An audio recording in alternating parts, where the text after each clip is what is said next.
Bienvenidos, vamos a comenzar. Les voy a presentar a la ponente del día de hoy que nos acompaña.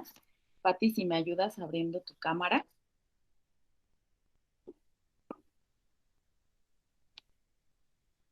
Ahí está, la doctora Patricia Zabaleta. Les voy a presentar a nuestra ponente, les voy a leer un poquito de su trayectoria, que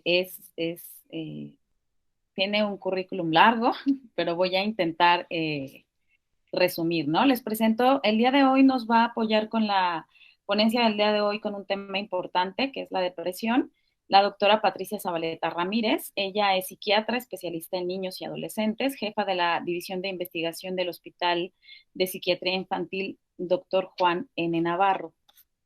¿De acuerdo? La doctora, pues, es médico cirujano egresado de la Universidad Autónoma Metropolitana y psiquiatra infantil y de la adolescencia por la Universidad Nacional Autónoma de México.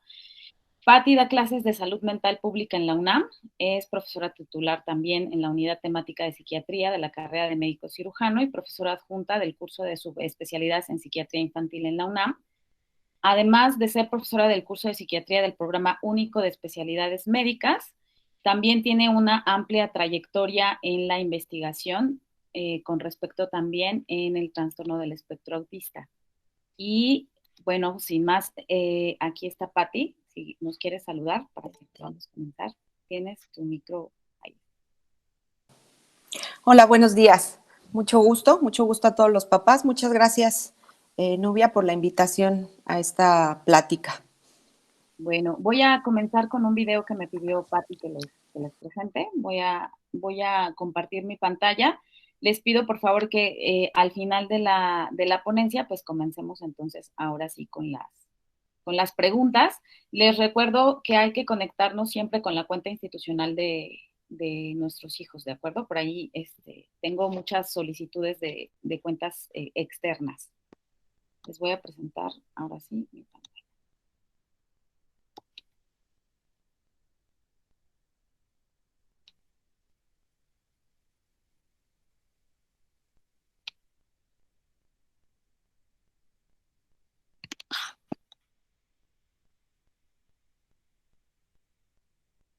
Un segundito para apagar mi.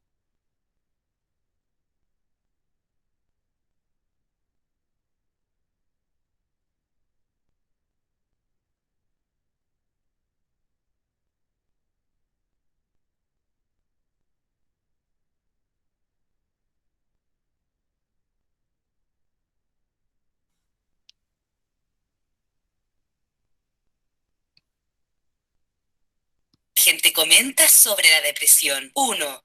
La depresión no es una enfermedad real, es una excusa para no asumir responsabilidades. Quiere manipular, quiere llamar la atención. Es una pataleta, ya se le va a pasar.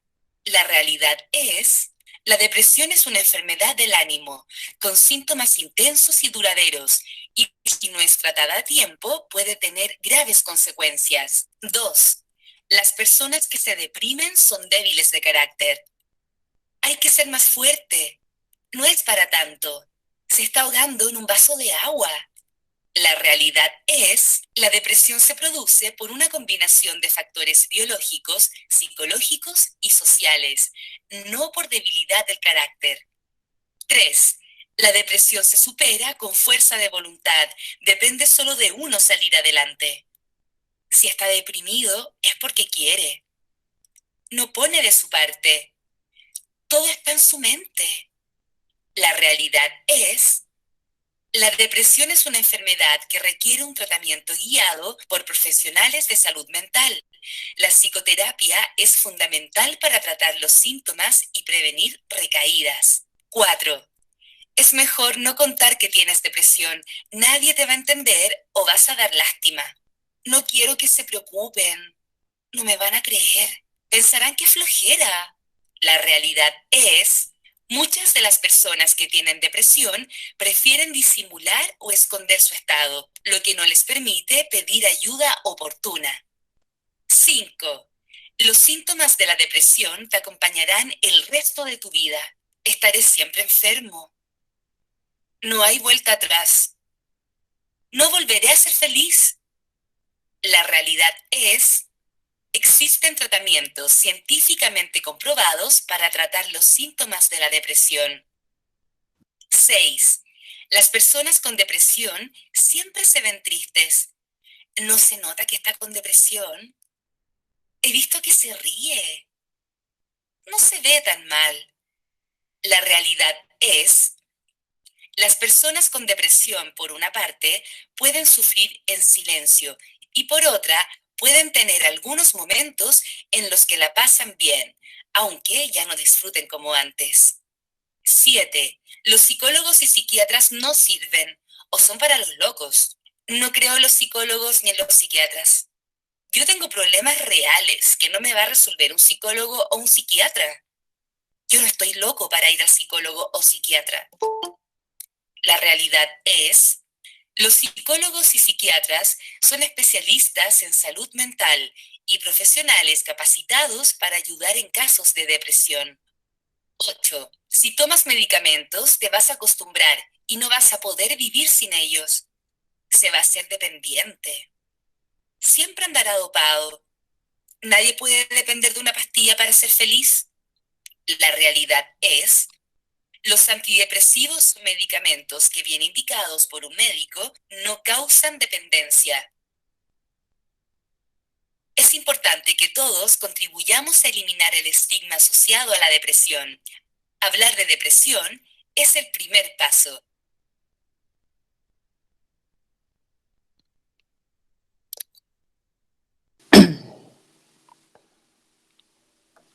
Muy bien, entonces le cedo la palabra a Patti. Voy a iniciar con la presentación y me vas diciendo cómo continuar, ¿de acuerdo? Sí, muchísimas gracias, Nubia. Bueno, nuevamente, buenos días a todos. Para los papás que no estaban conectados, saludarlos, agradecer que estén el día de aquí hoy presentes. Quise empezar con este video breve acerca de los mitos de la depresión. Son los mitos más comunes, las ideas más comunes o los conceptos más habituales que se manejan de manera coloquial en términos de la depresión, y lo que vamos a tratar de hacer con esta conferencia pues es tratar de ampliando estos puntos que se presentaron en este video corto. Entonces, hoy vamos a hablar de depresión en adolescentes y el contenido de la presentación es el siguiente.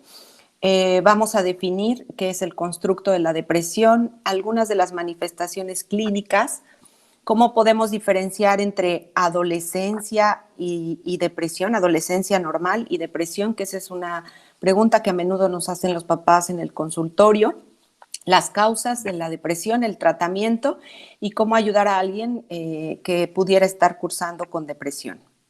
La siguiente, por favor. En términos de la definición, como ustedes lo vieron en el videíto, la siguiente, Nubia, me dice, ¿qué es la depresión? Es una enfermedad médica. Como ustedes lo escucharon hace un momento, hubo varias veces que hablaron de tratamiento, de médicos, de especialistas en salud mental, etcétera, etcétera. Entonces, la depresión está definida como un trastorno del estado de ánimo. Ajá. La depresión se encuentra dentro de las clasificaciones oficiales que utilizamos en medicina. En psiquiatría, nosotros tenemos dos manuales para clasificar las enfermedades. El primero de ellos es el Manual Diagnóstico y Estadístico de los Trastornos Mentales, o el famoso DSM, que en la actualidad tenemos ya su quinta versión, DSM-5. Es un manual, es un libro grande en donde vienen definidos todos los trastornos de la conducta humana, y que por supuesto es un manual que se va actualizando cada cierto tiempo.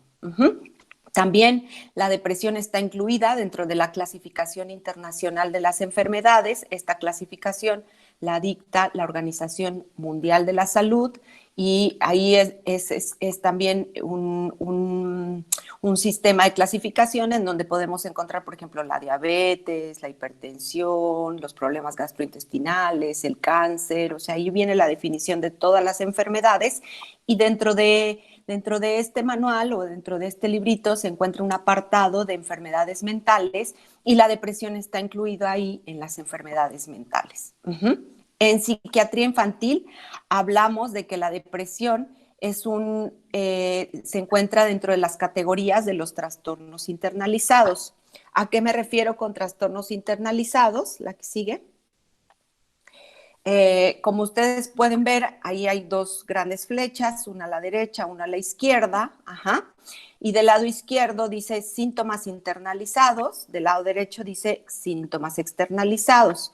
Síntomas internalizados hace referencia a todos aquellos síntomas que los percibe el individuo, la persona sabe que los está sintiendo o se percata de lo que está sintiendo, sin embargo, no son tan fáciles de ver para los que están como los observadores, ¿no? Las personas que están frente a él, es difícil que puedan percatarse de lo que la persona está sintiendo o viviendo, a menos que ella o él lo exprese propositivamente.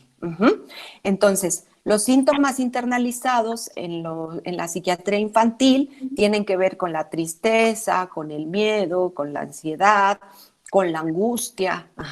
Alguien puede estar angustiado en determinado momento y disimularlo muy bien. Alguien puede sentirse triste en determinado momento y disimularlo muy bien.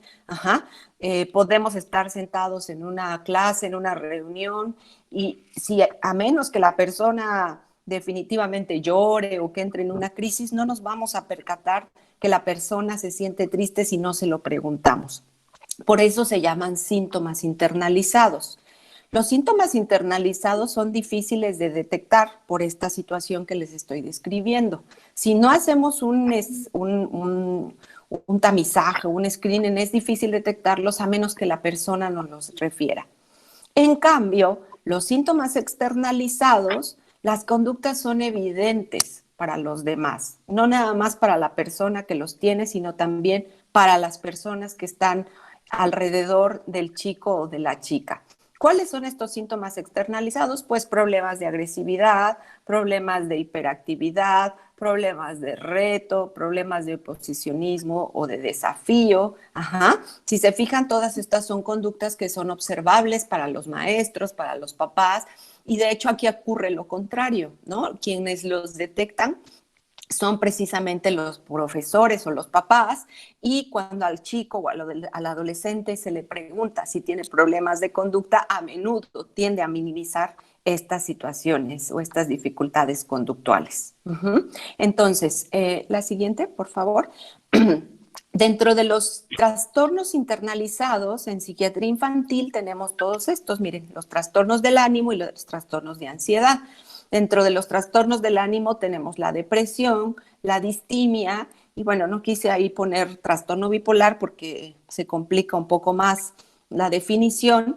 Y dentro de los trastornos de ansiedad, vean, tenemos los ataques de pánico o el trastorno de pánico, las fobias, que pueden ser fobias específicas, la ansiedad por separación, el trastorno de ansiedad social y el trastorno de ansiedad generalizada. Cada uno de estos comparte una característica que es el miedo, por ejemplo, en todos, en el trastorno de pánico, en la fobia, en la ansiedad social y en la generalizada, todos comparten la característica del miedo, pero hay circunstancias específicas en donde se detona ese miedo y eso es lo que hace la diferenciación en cada uno de ellos. Mientras que en los trastornos del ánimo, en la depresión y en la distimia, lo que se comparte es la tristeza y lo que cambia es la duración y la intensidad de la tristeza. ¿A qué sigue, por favor? ¿En quiénes es más frecuente la depresión? Vean, la depresión es variable dependiendo de la etapa de la vida en que se encuentre la persona.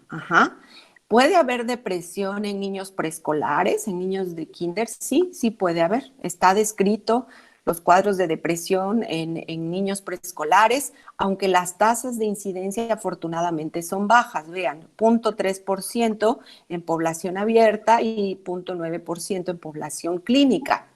En los escolares, la tasa de prevalencia de depresión va del 1 al 2%. que también pues es relativamente baja en comparación con otros trastornos, pero vean, algo muy importante que quiero que noten es cómo a la adolescencia se disparan estas tasas de depresión.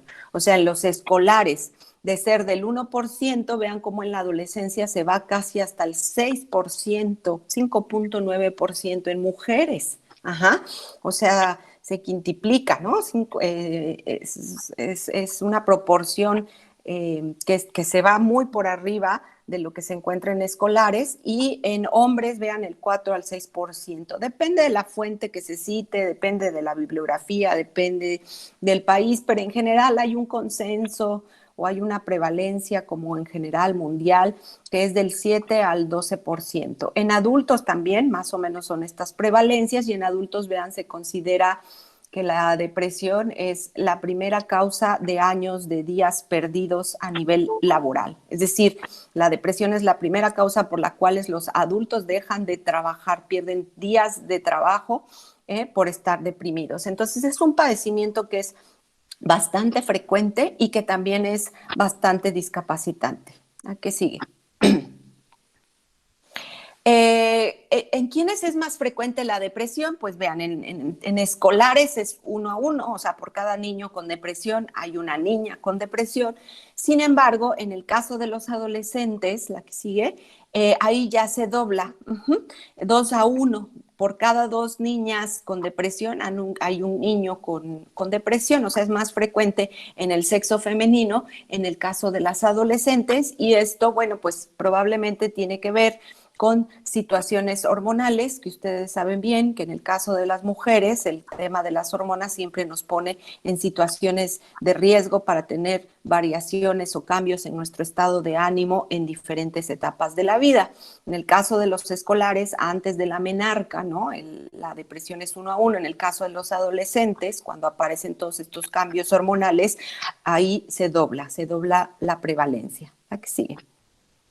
Bueno, esa, si quieres la brincamos, son las tasas de prevalencia en México en población adolescente, y bueno, solamente quería mostrarles que es muy similar a lo que ocurre en otros países. Ahora, ¿cuáles son los síntomas de la depresión? A menudo usamos coloquialmente la palabra me siento deprimida, ¿no? O estoy deprimida, o he estado deprimida. Pero es una frase que utilizamos para referirnos pues a un estado de ánimo triste de manera transitoria. O sea, si nos pasó algo negativo, si tuvimos algún evento desagradable, si tenemos alguna situación de pérdida, a menudo solemos utilizar pues la frase de estar deprimidos. Sin embargo, para los profesionales de la salud mental, sí tenemos criterios muy específicos, muy específicos, que nos indican cuándo solo es un estado de ánimo transitorio y cuándo ya se trata de lo que denominamos un episodio depresivo mayor o un trastorno depresivo mayor o ya depresión, pero desde el punto de vista médico. Fíjense, la primera condición es que los síntomas deben estar presentes por más de 2 semanas. O sea, no es como que estoy deprimida 1 hora, 2 horas y luego se me quitó. Los síntomas deben estar presentes al menos 2 semanas, y la tristeza debe estar presente la mayor parte del tiempo. La mayor parte del tiempo de estas 2 semanas. O al menos la mitad del tiempo de estas 2 semanas y la mayor parte de los días. Esa es la primera característica. Esta tristeza que aparece debe de estar presente todos los días, la mayor parte de los días. Ahora, noten aquí que dice tristeza y en rojo dice irritabilidad. La tristeza es la definición clásica en el adulto. Si tú a un adulto le preguntas si se ha sentido triste en las últimas 2 semanas, la mayoría de los adultos va a ser capaz de discriminar si está triste o no. En el caso de los adolescentes esto no pasa. En el caso de los adolescentes ya está perfectamente estudiado que todavía hay una proporción significativa de adolescentes que no tiene todavía el reconocimiento emocional consolidado. Entonces, muchas veces les cuesta trabajo distinguir que se sienten tristes. Saben que algo les pasa, pero a veces es difícil en una proporción de ellos, que te pueda decir que se sienta triste la mayor parte del tiempo. Sobre todo porque, como lo vamos a ver ahorita, ellos tienen reactividad en el ánimo. Hay momentos del día en donde pueden lograr sentirse mejor, o ciertos eventos que ocurren durante el día que hacen que su estado de ánimo mejore. Entonces, para la clasificación diagnóstica o para los psiquiatras o los psicólogos, no nada más nos interesa saber si el adolescente ha estado triste, sino irritable todos los días, la mayor parte del día. Y ahí, pues otra vez, los papás, bueno, muchas veces dicen, pues sí está irritable cuando lo mando a hacer las cosas, pues sí está irritable cuando le pido que se ponga a hacer su tarea, pues sí está irritable. Sí, claro, esa es una irritabilidad asociada en términos de las funciones del día a día que tiene que hacer o las responsabilidades que tiene que hacer, pero aquí estamos hablando de una irritabilidad en donde básicamente hay descripciones que nos hacen los adolescentes o los papás donde nos dicen, se despierta y ya está enojado. Desde que se despierta, está de malas.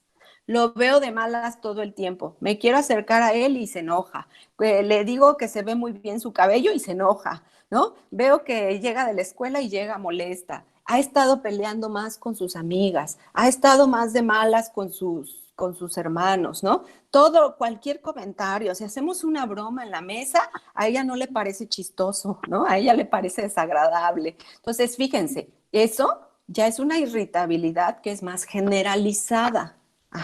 Ya es un estado de ánimo que es más persistente. Ya es un estado de ánimo en que ocupa la mayor parte del día. Esa es la diferencia entre que me enoje porque me pongan a hacer cosas en la casa a que me enoje por casi todo el tiempo, que esté de malas todo el tiempo. Cuando tú le preguntas al adolescente, cuando uno le pregunta al adolescente, ¿te has sentido triste en las últimas semanas? Generalmente va a decir que no. Cuando uno le dice, ¿te has sentido irritable, malhumorado, de malas, como que todo te cae gordo, como que todo te molesta? La respuesta más común es que sí, en un paciente deprimido, en un adolescente. Entonces, la irritabilidad es un criterio para los niños y adolescentes, cosa que para los adultos es distinto. La otra característica es algo que nosotros llamamos anedonia. Anedonia es la dificultad para experimentar placer.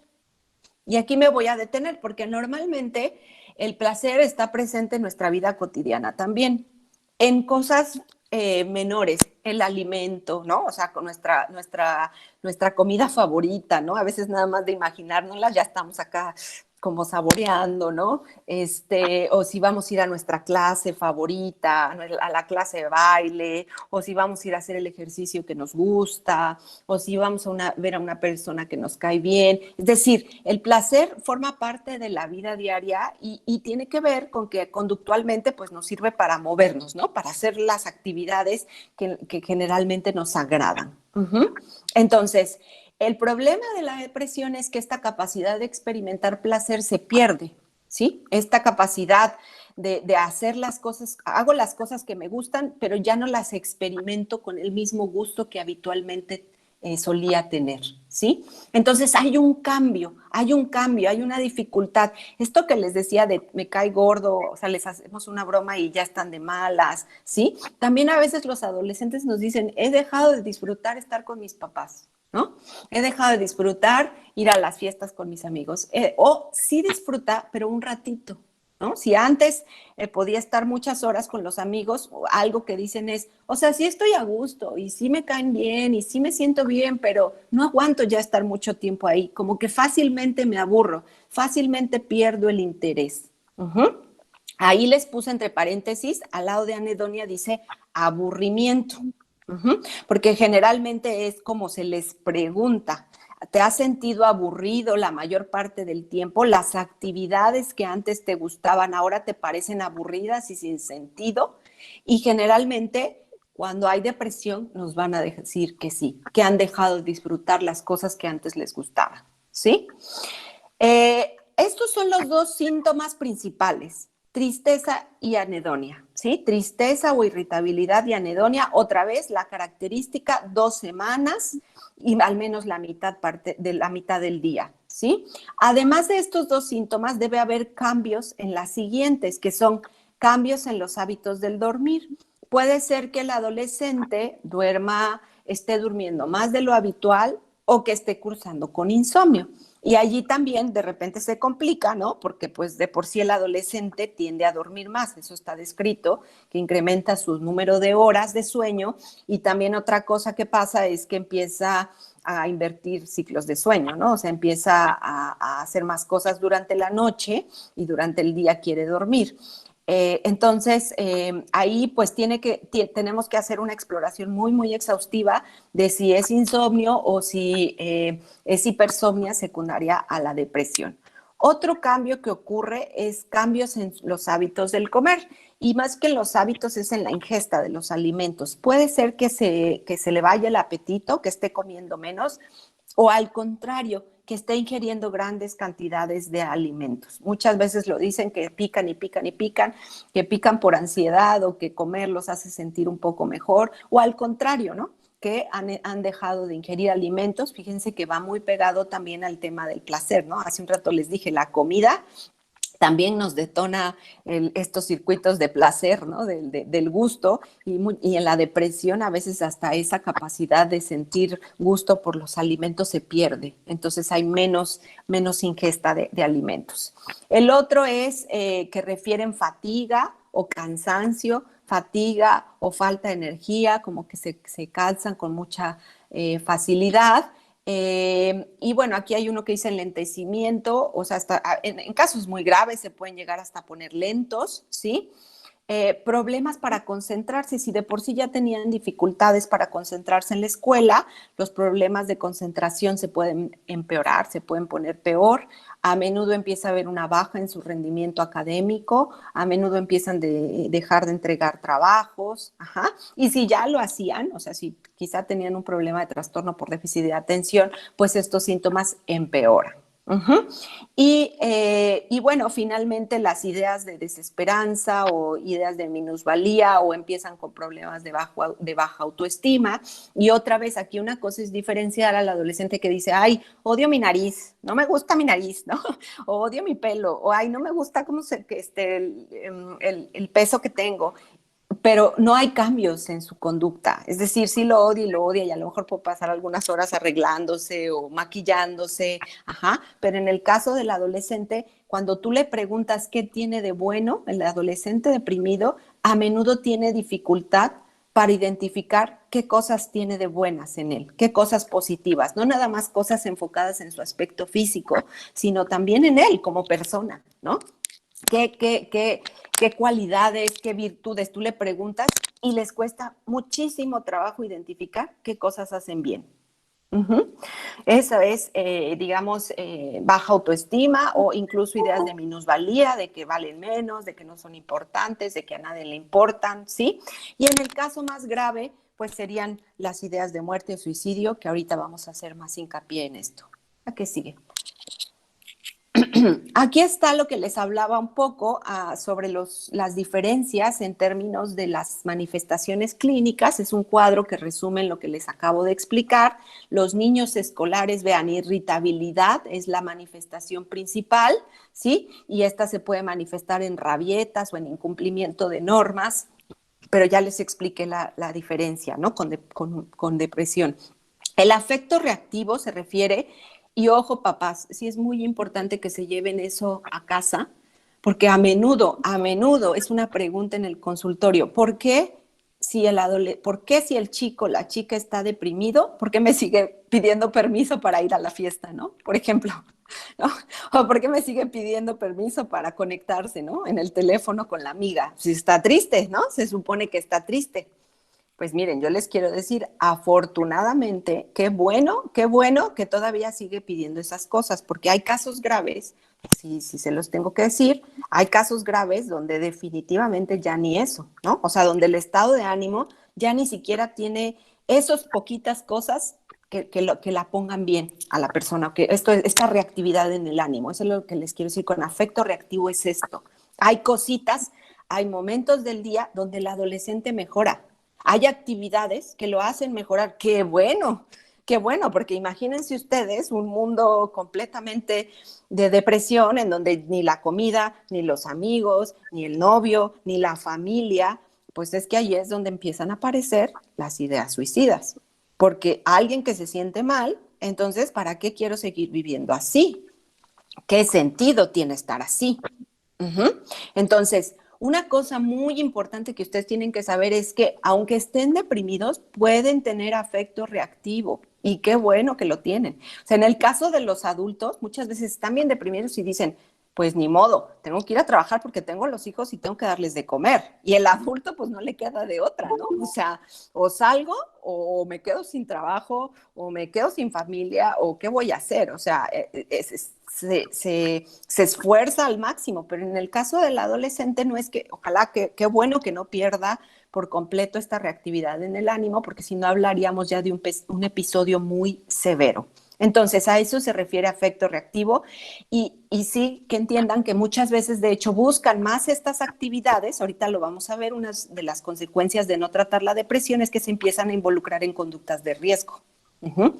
En conductas de riesgo, precisamente, pues porque estas conductas de repente hacen como que estén mejor, ¿no? Y me refiero a uso de sustancias. Por ejemplo, ellos se dan cuenta que tras consumir alcohol empiezan, o sea, al menos en el momento en que están intoxicados con alcohol, mejora el estado de ánimo. Ya después se sienten mal, pero en el momento recuperan esa capacidad de sentir placer, ¿sí? O alguna otra sustancia, ¿no? Entonces empiezan a tener conductas o a incurrir en conductas de riesgo para mejorar este estado de ánimo, ¿ok? Luego, abajo quiero que pongan atención, donde dice niños prepuberales, dice quejas somáticas. ¿A qué nos referimos con quejas somáticas? Fíjense, sobre todo en preescolares, en niños entre los 4 y los 6 años de edad, 6, 7 años de edad. Hace un rato les decía que es difícil que ellos distingan la tristeza, ¿no? Es difícil. Hay niños que sí lo hacen, ¿eh? O sea, esto no es una generalidad, pero por cuestiones de desarrollo, entre más chiquitos son, es más complicado la descripción de un estado de ánimo, ¿sí? O sea, ponerle palabras, pues, porque sí lo pueden identificar visualmente, pero no tanto hacer una descripción como lo haríamos a lo mejor los adultos, ¿sí? Entonces, queja somática se refiere a que los niños a menudo, los niños se quejan de que les duele la pancita, les duele la cabeza, les duele las rodillas, les duele el cuerpo, ¿no? O sea, como quejas en relación a su cuerpo. Y cuando van con el pediatra o van con su médico general, ya se los revisó y dicen, pues es que no hay nada, no hay infección, o sea, no tiene nada el niño y de todos modos se sigue quejando, ¿no? Se sigue quejando en la escuela, a menudo se tiene que salir de la clase porque tiene dolor de cabeza. Esto es en niños más pequeñitos. En niños pequeñitos generalmente la depresión se acompaña de quejas somáticas. Y aquí están los adolescentes, vean, irritabilidad, gruñón, hostil, se frustra con facilidad, arranques de ira. ¿Se acuerdan lo que les dije hace un rato? Ya se despierta y está enojada. Ya le hago una broma y está de malas. Le digo que bien se ve. Ay, no, o sea, llora, ¿no? Ay, qué bonitos ojos tienes y empieza a llorar. O sea, ¿no? A eso se refiere irritabilidad. También está el afecto reactivo, vean. Ahí está la hipersomnia, es más frecuente, es lo que más se frecuenta, pero más que el insomnio, ¿no? Porque en general tienden a dormir más, entonces la hipersomnia. Ahí está, vean, el aumento del apetito y ganancia de peso. También aparecen las quejas somáticas, aunque no con tanta frecuencia. Y aquí dice sensibilidad extrema al rechazo, ¿no? Que ese es, yo creo que lo que se confunde mucho con la adolescencia, ¿no? Está muy sensible, o sea, está muy enfocada en lo que le dicen, ¿no? Interpreta mal las señales que le dan los compañeros o los comentarios de los compañeros, ¿sí? Entonces, dice aquí, ejemplo, tener una falsa percepción de que se es humillado o criticado, ¿no? O sea, cuando nos platica, a lo mejor realmente no, cuando oímos decimos, bueno, pues, ¿por qué interpretó eso, no? ¿Por qué está pensando que todo es agresión? Otra vez digo, lo que pasa es que ahorita como lo tengo muy fresco, esto de qué bien te ves, y entonces, ay, tú siempre criticándome, ¿no? O sea, sí, le estoy diciendo lo contrario, ¿no? Entonces, esta percepción de que todo el tiempo, o si uno les señala que algo no está bien en ellos, pues ellos lo viven como muy intenso, ¿sí? Y esto pues los lleva a tener dificultades para mantener las relaciones o incluso de pronto nos damos cuenta que pierden amigas de años, ¿no? Que iban muy bien con una amiga y de repente pasan cosas que los hacen que pierdan esa amistad por esta interpretación anormal. Bueno, aquí están los adultos, por si les sirve de algo, aquí hay papás, ¿no? En los adultos es claro la anedonia, ¿no? Y ahí sí, vean cómo ahí sí ponen ausencia de reactividad emocional, a diferencia del adolescente. Ajá, vean, ausencia de reactividad emocional. En el caso del adulto, pues sí nos dice, ¿no? Sí nos dice, doctora, es que yo me doy cuenta que ya ni con mis hijos estoy contento, ¿no? Ya en el trabajo ya no estoy contento. O sea, voy porque tengo que ir, pero ya no. O sea, nos fuimos de vacaciones y yo estaba ahí, pero no estaba. O sea, estaba, pero no estaba, ¿no? O sea, como que las vacaciones no sirvieron de nada. Entonces, pues sí vean cómo en los adultos sí ya es como esta capacidad de experimentar placer muchas veces se pierde por completo. Ok, la que sigue, por favor. Bueno, entonces, ya, ¿cómo distinguimos entre adolescencia? Seguimos, por favor. Ya les expliqué como varias cosas. El primer punto es el tiempo, ¿no? Pese a presentar algo de angustia o cambios en el estado de ánimo y otras dificultades, los cambios no muestran cambios significativos y duraderos, vean, y duraderos en el tiempo. Papás, si ven a sus hijos que ya lleva un mes, 2 meses, irritable, no, eso no es adolescencia. No es adolescencia. Digo, a menos que tenga un trastorno de conducta, un oposicionista y desafiante, pero eso es diferente. Ahí sí, la irritabilidad está circunscrita a las situaciones que tienen que ver con las responsabilidades, nada más. Y después de eso, él, ¿no? O sea, él quiere ir a la playa, quiere hacer todo. Ajá. Aquí está, adolescente con depresión clínica, cambio importante respecto al comportamiento anterior, ¿no? Anoche leía yo una descripción de una mami, que desafortunadamente su hijita se suicidó y decía, la descripción decía algo como, yo notaba que tenía algo, pero no sabía qué era, ¿no? La notaba distinta, la notaba como con un brillo diferente en sus ojos. Y la llevé a hacerle estudios con el pediatra, pensé que tal vez tenía anemia porque no estaba comiendo bien. Ajá, la vi que estaba perdiendo peso, imaginé que probablemente no era un problema médico, le mandaron a hacer los estudios salieron normales y, y entonces dice que la hija le dijo, no, mamá, yo estoy segura que no es nada médico, ¿no? O sea, que no va por ahí y pone la mamá, y yo hubiera querido como preguntarle qué era, a qué se refería, ¿no? Y no se lo pregunté. Y pues desafortunadamente, pues bueno, la adolescente cometió suicidio, ¿no? Entonces, si ustedes como papás, esa intuición de papás, algo les dice que su hijo no se está comportando como habitualmente lo hace, siempre es mejor buscar ayuda que quedarse con la espinita, ¿no? Y bueno, sí, es bueno, es importante descartar el problema médico, pero si a nivel médico no hay nada y de todos modos ustedes notan que el niño no está teniendo la conducta que habitualmente solía tener, hagan caso a esa intuición de papás y consulten con un especialista. Entonces, se vuelven tristes, irritables, pierden interés en las actividades de la vida diaria, responden dramáticamente a desaires o a rechazos percibidos y frecuentemente se quejan de aburrimiento. Ok, muy bien. Aquí viene la segunda, dice, aunque parecen en el adolescente normal, aunque pueden estar tristes y lábiles por momentos, lábiles es que les da por llorar, por ratitos, o sea, muy fácilmente lloran, esto a menudo es en respuesta a eventos vitales específicos y son pasajeros. En el caso de la adolescencia, ya les dije, todos los días, la mayor parte del día, al menos 2 semanas. La que sigue, por favor. Aquí hay otra, dice, bueno, lo del cambio en el comportamiento. No hay cambios en el comportamiento en el adolescente normal y en el adolescente con depresión, dice, hay un impacto negativo importante respecto al funcionamiento previo. Por ejemplo, no puede hacer frente a la escuela, o sea, la escuela no era un problema y ahora dice que no es capaz de terminar, de concluir tareas y siente que todo es muy pesado y que es muy difícil. Bajan las calificaciones, suspenden las actividades que antes disfrutaban, les toma más tiempo completar las tareas escolares, el trabajo en las clases, deben hacer un esfuerzo adicional y pueden disminuir su desempeño académico. A menudo baja, generalmente en la depresión bajan, empiezan a bajar las calificaciones, se retraen en sí mismos, en sus dormitorios, en el internet, a expensas de las actividades sociales y de las amistades que antes disfrutaban, ¿sí? Y la última dice, en el adolescente normal, los pensamientos de muerte y de suicidio son infrecuentes. Otra vez, no es normal quererse morir, ¿eh? Eso no forma parte de la adolescencia. Quererse morir no, ni de la adolescencia ni del adulto, de nadie, ni mucho menos de que aparezcan ideas de que me quiero suicidar. Eso no es adolescencia normal, eso sí lo tienen que descartar. No tienen que pensar, es una crisis del adolescente. No, no. Ideas suicidas ya implican una valoración por un especialista, ¿sí?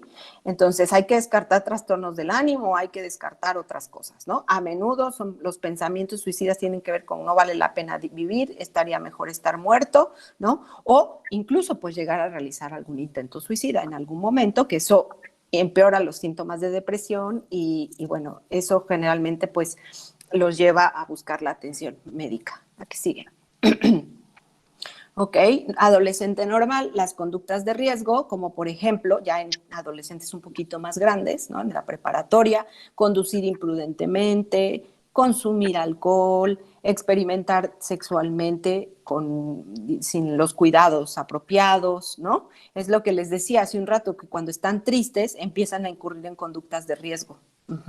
Y muchas veces estas conductas de riesgo, a veces dicen, es que cuando manejo así muy rápido me hace sentir que estoy vivo, ¿no? O me hace sentir que estoy mejor, o cuando salgo con mis amigos y bebo alcohol son los únicos momentos en donde estoy bien, etcétera, etcétera. Ustedes saben que México es el segundo lugar de embarazo adolescente en Latinoamérica, ajá.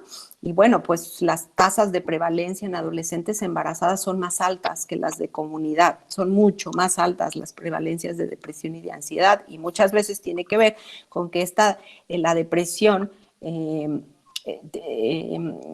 digamos, coloquialmente apaga el lóbulo frontal, que me parece, me dijo Nubia que lo revisaron la semana pasada, el lóbulo frontal que tiene que ver con la toma de decisiones, ¿sí?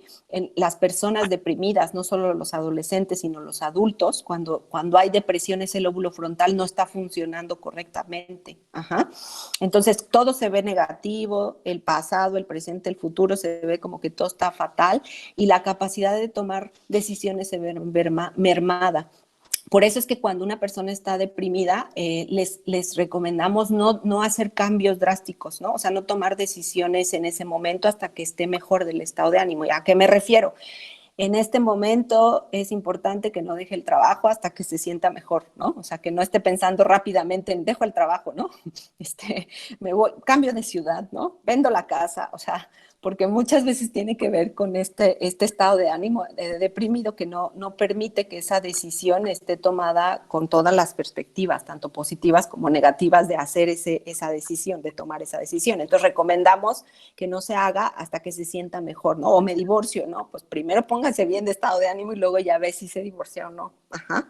Entonces, en el caso de los adolescentes, pues ellos no tienen estas responsabilidades, en donde se ve, pues en estas cosas, ¿no? Experimentar sexualmente sin los cuidados apropiados, conducir, tomar alcohol u otras sustancias. Ya, ahí está. ¿La que sigue?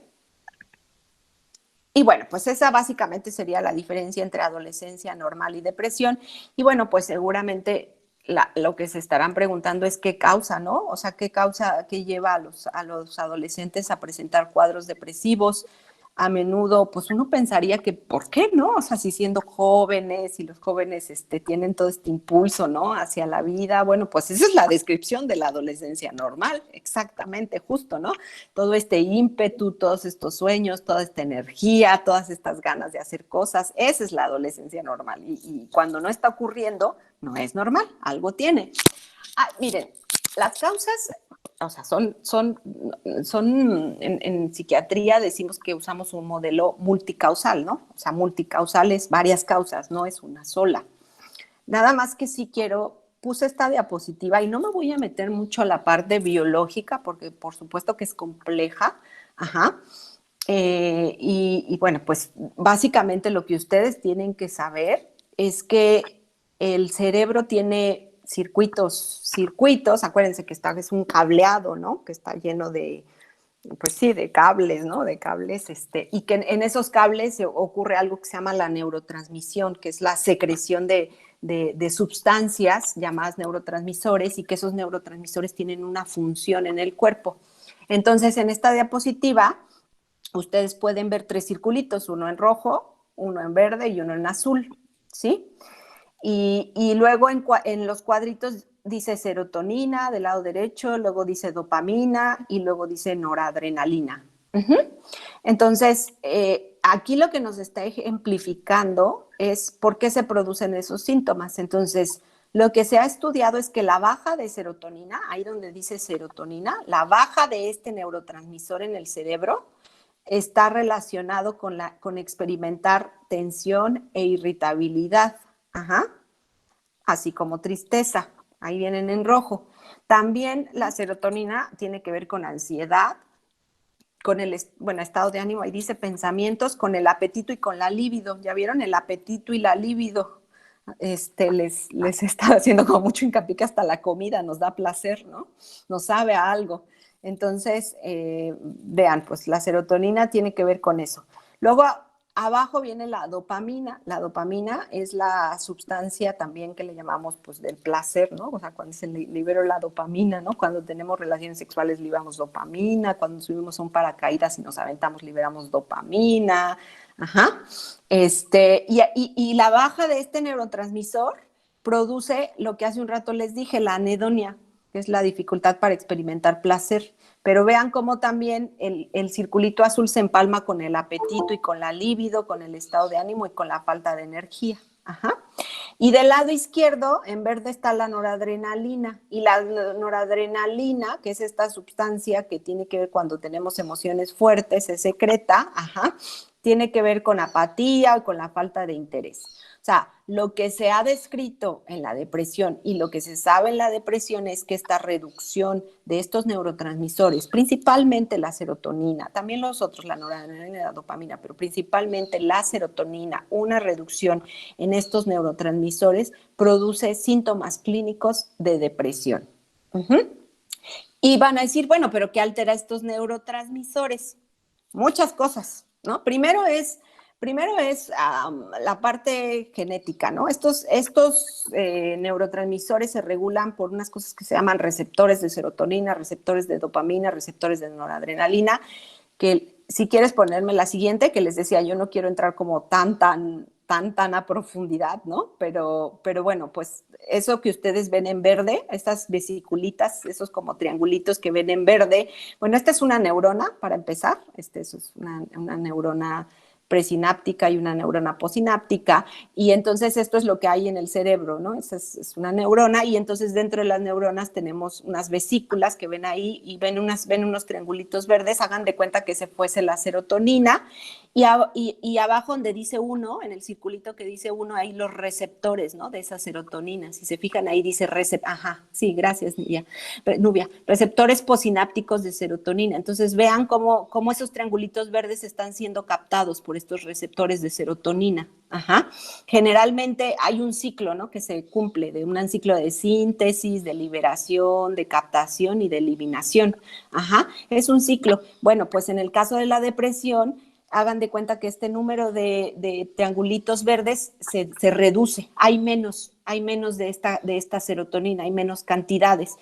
Y algo importante que ustedes tienen que saber es que el medicamento justamente lo que hace es, Nubia, si me ayudas a señalar el receptor posináptico, ajá, donde está el 1, ahí, ajá, exacto. Esos 4 que ven ahí, generalmente lo que hace el medicamento antidepresivo es ir y pegarse a ese receptor, ahí donde está la flechita que les está poniendo, donde ven ustedes eso verde, ahí va y ahí se pega, ¿no?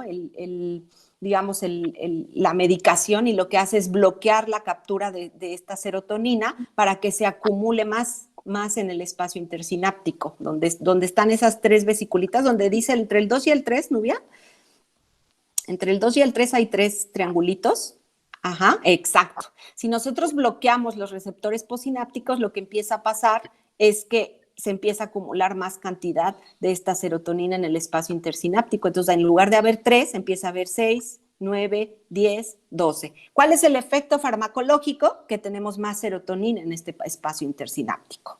Esa es la base del tratamiento. Ajá.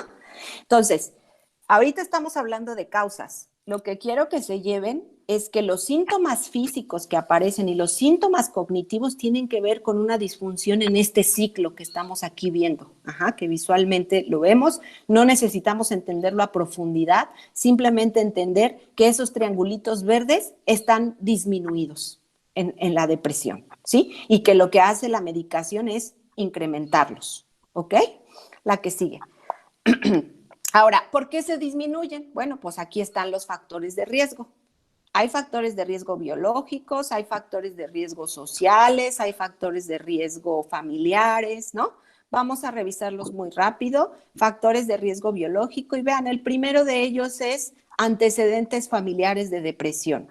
Si en la familia existe alguien que sufra de depresión, a veces hay familias con múltiples afectados, o sea, múltiples miembros afectados, ¿no? Dicen, uy, no, mi abuela sufría de depresión, yo también, ¿no? La hermana, pues estamos hablando ahí de un más componente biológico. ¿Por qué están más afectados? Pues porque probablemente estos receptores que les mencioné o que les vimos en la diapositiva anterior no están funcionando bien, como en la diabetes, no sé si han escuchado, ¿no? También que las células la insulina no funciona como debería de funcionar y entonces,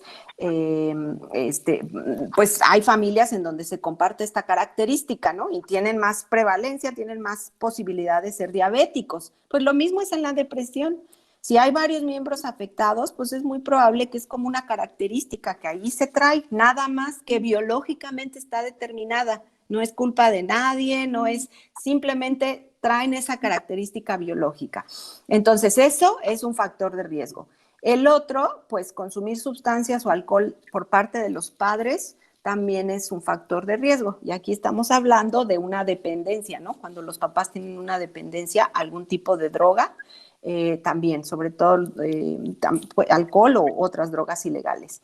La historia familiar de tener trastorno bipolar, también la historia familiar de tener trastorno bipolar también incrementa el riesgo de tener depresión en el niño y el adolescente. Ser mujer, vean, aquí ya aparece el género femenino. Ser mujer, hace un rato les dije, en el caso de las mujeres, de ser 1-1 es 2-1, ¿no? La pubertad, vean, la pubertad es un factor de riesgo, o sea, simplemente entrar en el cambio, todos los cambios endocrinológicos que ocurren en la adolescencia es un factor de riesgo biológico.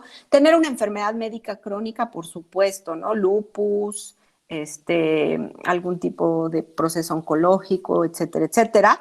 Y bueno, pues las antecedentes previos de depresión. Ok, la siguiente, esos serían los factores de riesgo biológico, ¿sí? Los factores de riesgo psicológico, ¿sí?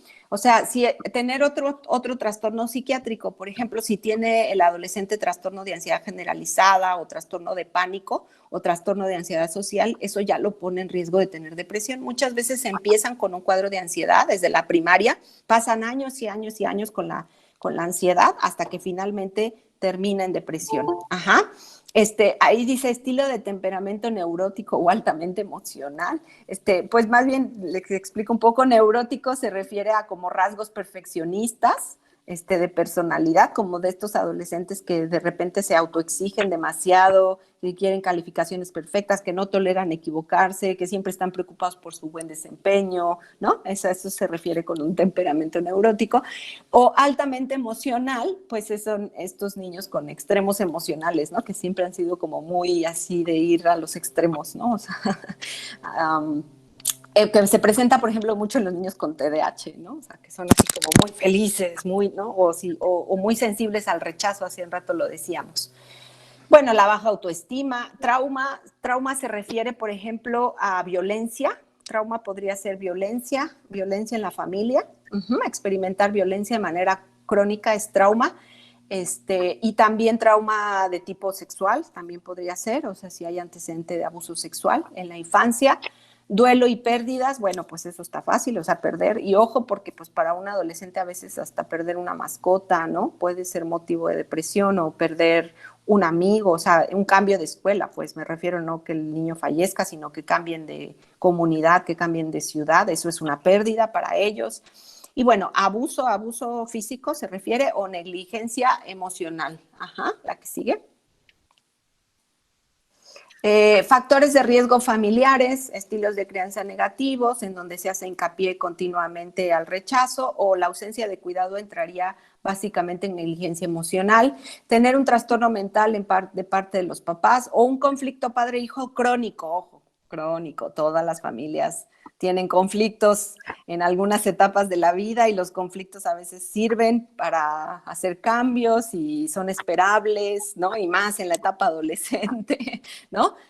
Aquí se refiere más bien a situaciones crónicas, ¿no? O sea, donde toda la vida se han llevado mal el papá con el hijo. O sea, nunca ha habido como ahí una relación que haya fluido. Social, vean, social es acoso escolar. Bueno, niños institucionalizados, por supuesto, ¿no? Pues no tienen figuras de apego, etcétera, etcétera. La que sigue. Ok, pues hasta aquí, ¿no? Entonces, esas son las causas. Lo que sigue es el tratamiento. Pues entonces, ¿qué hacemos, no? Ya que identificamos que sí hay un cuadro de depresión, ¿qué hacemos? Primero que nada, quiero que sepan, uno de los mitos que revisamos en el video dice que siempre voy a estar deprimida, siempre voy a necesitar el medicamento, siempre voy a requerir, ¿no? Voy a estar en un psiquiátrico, ¿no? O con una psicóloga, eso es de locos, etcétera, etcétera. Bueno, aquí les traigo. Los estudios científicos nos dicen que el 60% de los adolescentes que se tratan tienen una respuesta, o sea, se les quita la depresión, afortunadamente. O sea, 6 de cada 10 niños van a tener una depresión. Sí, por supuesto, hay algunos que recaen, no son para siempre, pero el medicamento se da un tiempo y luego se quita, ¿ok? No es como que lo va a tomar por siempre. Lo que nos dice la evidencia actual es que el mejor tratamiento es combinar la medicación más una psicoterapia, porque esta combinación agiliza el tiempo de respuesta. ¿A qué me refiero? Lo que les quiero decir es que, por ejemplo, cuando damos un medicamento, más o menos las respuestas o el estado de ánimo empieza a mejorar entre la segunda y la tercera semana. Cuando damos una psicoterapia, el ánimo empieza a mejorar entre la semana 8 y 12, o sea, estos son más o menos entre el segundo y el tercer mes, mientras que con el medicamento en el primer mes podemos empezar a notar cambios. ¿Me pasas la siguiente? Bien. ¿Qué pasa? Bueno, esto, sí, antes de seguirle, ¿qué pasa si no tratamos la depresión? Pues que las dificultades académicas van a continuar, que puede haber deterioro en las relaciones interpersonales, pues porque el adolescente está, como hace un rato les dije, terminando con amigos de toda la vida o aislado. Ya lo dije también, conductas sexuales de riesgo, mayor riesgo de problemas legales, de consumo de sustancias, de embarazo y parentaje temprano y mayor riesgo de suicidio consumado. Aquí sigue. Bueno, el riesgo suicida, se los voy a decir así como muy general. Ahí dentro del riesgo suicida tenemos 4 tipos de situaciones que pueden estar pasando con el adolescente deprimido. Me voy a ir del lado izquierdo, de la parte inferior izquierda, donde dice conductas autolesivas con fines no suicidas. Las conductas autolesivas son, por ejemplo, cortarse, quemarse, golpearse, morderse, rasguñarse. Esas son las conductas autolesivas. Algunos de ellos no hay una intención clara de morir, sino simplemente tiene que ver con, algunos de ellos dicen que es la manera en cómo pueden volver a experimentar placer o a sentirse vivos. Y luego ya viene la ideación suicida, que tiene que ver con los pensamientos de involucrarse en una conducta que intente acabar con su vida, o sea, pensar, ¿no?, que sería mejor quitarse la vida. Luego viene un plan en donde ya hay un método específico, cómo lo haría, ¿no? A las 9 de la noche, que yo sé que ya están dormidos, cierro la puerta, ¿no? Lo haría de tal manera. El intento suicida, que es cuando ya realizan el acto, que afortunadamente no se consuma, y pues hasta el suicidio, ¿no?, que sería la parte consumada. Esa sería la complicación más grave, yo diría, ¿no? O sea, la más grave, la consecuencia más grave de no tratar. Algo importante que quiero que sepan también es que no todos los adolescentes con depresión desarrollan ideación suicida. No todos. Sin embargo, cuando alguno de ellos nos los dice, hay que creerle. La que sigue. Aquí está el tratamiento. En la actualidad, la evidencia científica, fíjense, la evidencia científica coloca el tratamiento farmacológico como la primera línea de intervención para episodios depresivos moderados a graves. Ajá. ¿Qué es grave? Si hay ideación suicida, si hubo un intento suicida, si hay conductas autolesivas de cortes o autolesiones, es medicación, ¿ok? Si es leve a moderado, y podemos intentar una psicoterapia, pero si es moderado a grave, es medicamento. Y estos 3 son los medicamentos que más se utilizan o los que están aprobados para el uso en la adolescencia. Simplemente quiero que lo sepan, no voy a entrar más a profundidad, pero son los nombres comunes para que ustedes, pues no sé si alguna vez los han escuchado o si van con su psiquiatra, si van a tratamiento, probablemente esto sea lo que les prescriban, ¿ok? Aquí sigue. Son medicamentos no controlados, no requieren receta médica, no generan adicción, algo muy importante, no generan adicción, se pueden suspender sin ningún problema en cualquier momento, no de golpe, porque algunos de ellos dan síntomas de supresión, pero se pueden suspender, o sea, no es como que se los va a quitar, se lo van a quitar y le va a producir algo en el cuerpo, algo irreversible. El tratamiento con psicoterapia, hay muchos tipos de psicoterapia, la que sigue, pero el que está altamente recomendado es la cognitivo-conductual. La terapia cognitivo-conductual hasta ahora es la que tiene la mayor evidencia, es la que tiene mayor número de estudios, de ensayos clínicos aleatorizados en depresión adolescente, ¿sí? Y lo que les decía, es eficaz en leve y moderada. Generalmente la cognitivo-conductual son de 8 a 16 sesiones. El problema es que la mejoría empieza a notarse en la semana 8, o sea, más o menos hacia el segundo mes. Puede ser hay casos en donde puede ser antes, ¿no? Pero sí es un poco tardadito, hay que tener paciencia, pero funciona, ¿sí? La psicoterapia interpersonal también probablemente eficaz en cuadros leves y moderados. Y los que tienen menos evidencia, la psicoanalítica, generalmente pues requiere una duración muy, muy larga del tratamiento. Ustedes saben que el psicoanálisis es años y años y años, o sea, hay que estar ahí por largos periodos, ¿no? No hay tantos estudios que lo comparen, de hecho, pues no hay estudios que lo comparen contra el medicamento, entonces realmente no la evidencia científica es pobre. Sin embargo, algunos guías de tratamiento, sobre todo las europeas, pues la llegan a recomendar para episodios leves o moderados. Al igual que la terapia familiar, ¿sí? Con menos evidencia. Pero si ustedes me preguntan a mí cuál es la mejor, y no porque lo digo yo, sino porque lo dicen los estándares, es la cognitivo-conductual, ¿ok? La que sigue. Ahora, ¿qué hay en relación a los tratamientos alternativos? La que sigue, pues la famosa hierba de San Juan, que seguramente todos la han escuchado. Los datos están muy limitados en niños, son más comunes es decir, hay más estudios en adultos, parece ser que en adultos hay alguna mejoría en depresión leve, no en moderada ni en severa. Los ácidos grasos o los famosos omega 3, no, hay pocos estudios también en niños y adolescentes. Se pueden usar como un coadyuvante, no necesariamente como un ay, qué pérdida. Si nos ayuda alguien a apagar su micrófono, creo que Aisha está con su micrófono abierto, por favor. Perdón. Gracias. Muchas gracias.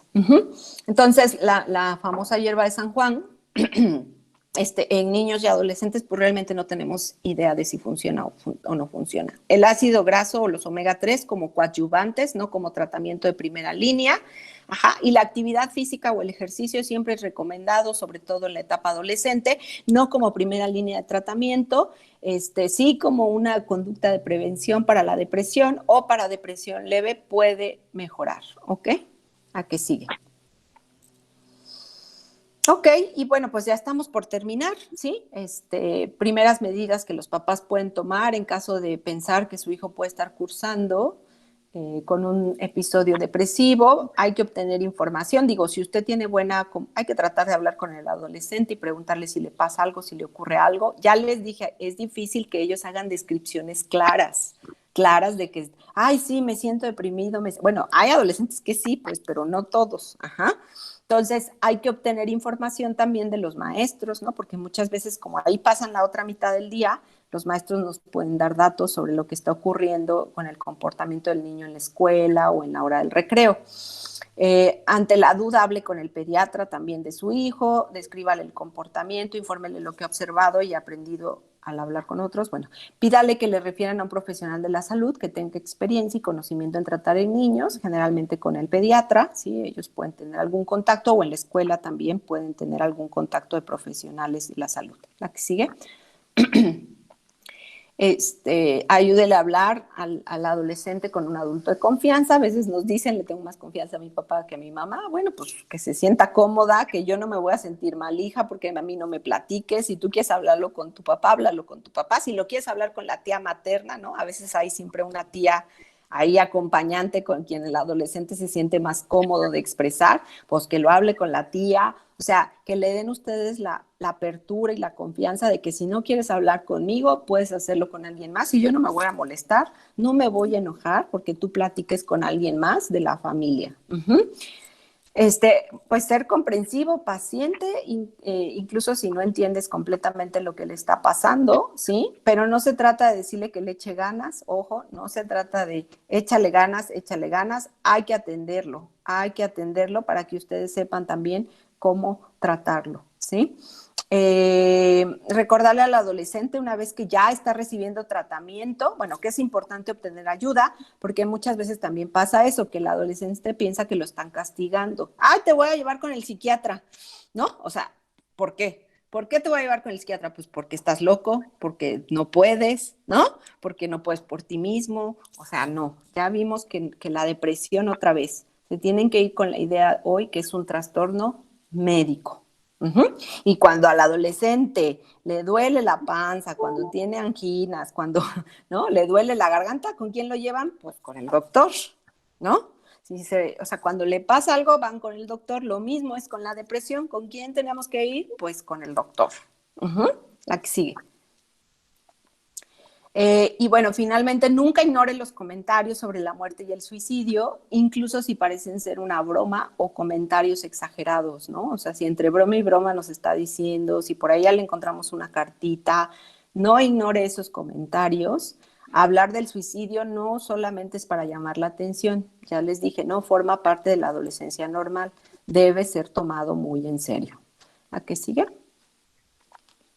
Bueno, aquí hay algunos enlaces de ayuda para ustedes, por si tuvieran alguna duda, les podemos también pasar el enlace del videíto. Ahí hay una página que es Ayuda para Depresión del Instituto Nacional de Psiquiatría, hay una página también del Instituto Nacional de Salud Mental de Estados Unidos, donde vienen muchos folletos para papás, muchísima información para papás en español, aunque la página es de Estados Unidos, hay folletos en español, donde ustedes pueden ingresar y obtener más información al respecto. Muchísimas gracias. Muchas gracias, Pati. Te agradezco muchísimo. Gracias. Voy a dejar de compartir la pantalla.